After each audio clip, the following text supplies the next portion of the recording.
Cattle rancher Frank Vandersloot. Frank, good to see you. Thanks for being with us. We've been doing these stories, Frank, on our show, and it seems like we continually have government trying to impede, make more difficult the lives of farmers, the success of farmers. And I can't help but come to the conclusion that there is a concerted attack on the American farmer from our government. Well, thank you for shining some light on what's happening here in our neck of the woods. It's really alarming.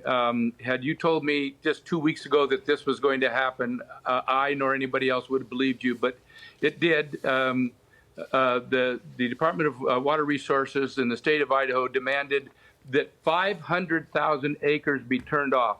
In one of the best water years we've ever had in the last decade, they're saying you got to turn off your water, which, and the crops are already in.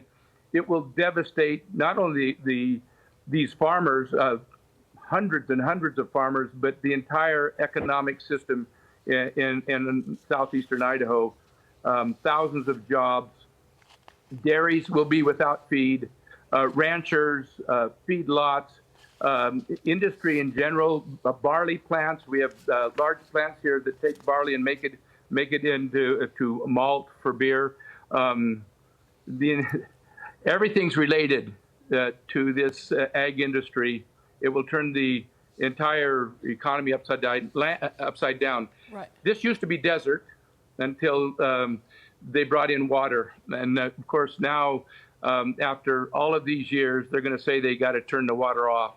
And the entire economy is based on this. Land property values will go from 10,000 an acre down to $800 an acre if the governor were to pull the trigger on this. Right. I looked. The governor, put out a statement on Tuesday that he's optimistic about water users closing in on a deal to provide certainty for farmers this year. Well, that statement is a bunch of like feel-good nothingness, Frank. The move was done to try and replenish the Snake River Plain aquifer. But when are you going to get a solution out of this and have the water restored? Well, the governor is counting on these two groups of farmers, and the two groups are what they call the surface water farmers and the groundwater. Surface farmers are the ones that get their water out of the canals and the rivers. And then the groundwater people, they pump their water out of the ground. And that's the wars that you're talking about going between those folks. But the power companies who are downriver and have all these dams, they're involved in the argument also. Although the law really protects the farming, the power companies are part of it. And the governor is saying, you guys figure it out. But the problem with that is, in my opinion, is that this one group of farmers, the groundwater people, the people who have the wells, the 500,000 acres, they've got a gun to their head now. And not only is the gun to their head, the gun's been cocked. It's been cocked. They heard it click.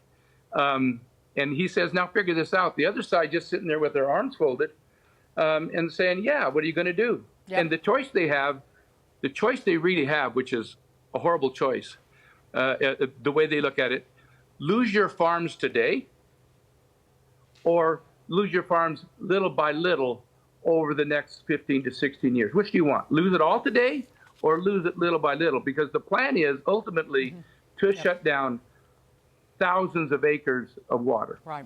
Frank, please come back and keep us updated. And you are coming to us from Coeur d'Alene, Idaho. It's one of the most beautiful places in this fine United States of America. Thank you, sir. Frank Vandersloot. Yeah, thanks for doing this. Blessings to all those farmers. No doubt. All right. Thank you.